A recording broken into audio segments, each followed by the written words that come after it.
One of the most anticipated open-world action RPGs is Crimson Desert, so let's go over 10 things that you need to know about it. Crimson Desert has been in development for a while now, and it has been delayed a few times. There isn't currently a solid release date for the title, but in a recent investors call in August of 2023, the CEO of Pearl Abyss told the shareholders that Crimson Desert will complete its development before the end of 2023. Once it is then completed, they will communicate the proper release date with that in mind. The release date for Crimson Desert is probably going to drop sooner than people will think, and if it is completed by the end of the year, then it's maybe something we get during the Game Awards. One of the reasons that there was a delay was so that they could create an engine that would meet the needs of the game that they want to create. The name of this new engine is the Black Space Engine, and it's being used in all of their new IPs, which includes this game Crimson Desert, Plan 8, which is an upcoming shooter, and the highly anticipated Doc AV. The developers have actually already released some small snippets of in-engine gameplay of Crimson Desert, which is looking pretty cool and gives us a better example of what we can expect when we finally get our hands on it. The clips showcase the environment, the character's movement system, and hopefully they will release more footage of the engine soon. A big draw of Crimson Desert is the combat, as it looks pretty cool, and in the recent trailer, we actually got a look at some of the more set-piece driven combat scenarios with the main character, as well as the inclusion of quick time events to spice up those interactions with enemies. Generally for the combat, we're feeling it might be a bit similar to Dragon's Dogma, as in the trailers we got to see the character fight at a variety of different ranges, but something we always found cool back from the initial trailers were the awesome cooperative attacks that players could pull off. That, with the fact that you're able to straight up pull off some WWE style wrestling moves on enemies, makes us excited to try this combat system out. On the official website, it mentions that there will be a variety of weapons, where they say a new generation of weapons has emerged alongside the old. Pistols besides swords, cannons besides axes, and even hand-mounted cannons. We personally don't mind when QTEs are mixed into the combat like they're showing here, but we know some people absolutely hate them, so what kind of player are you? We've never really understood why people hate QTEs so much, so help us learn in the comments below. But it isn't combat without a purpose or an RPG without a role to play. We know that you will take on the role of a mercenary leader, which we have seen in the trailers called Macduff, and that we won't be adventuring alone in this cruel but chaotic world of Pywell, as we are able to recruit different allies to our mercenary team and create foes based on our choices as the player. This is all set against the backdrop of an epic story where the king has recently passed away and different factions are now fighting for power.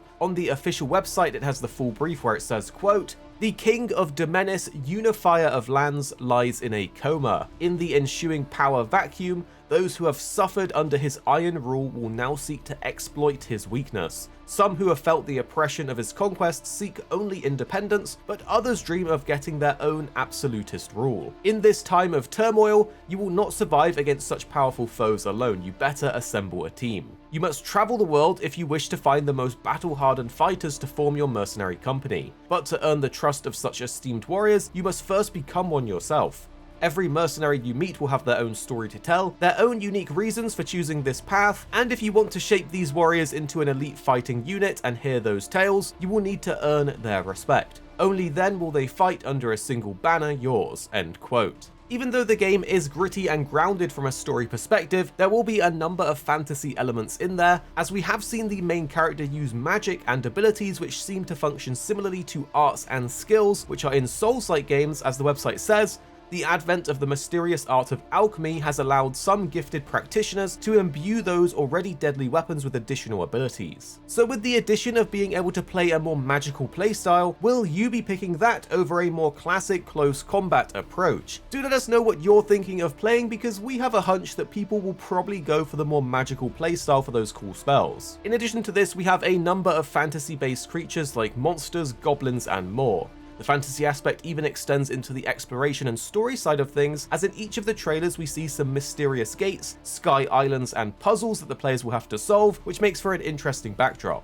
But dragons are usually pretty cool in RPGs, so we just wanted to mention this as its own point, as there are big old dragons in this game, and it looks like we're actually able to control and fly around on them. In one of the more recent trailers, we got to see a huge mechanical dragon in the background while the player was battling another boss. For those wondering, this isn't a sequel to Black Desert. It was initially revealed as a prequel to Pearl Abyss's successful MMO, but it has so many new elements and features that they wanted to include that it basically has now become a spin-off into its own game.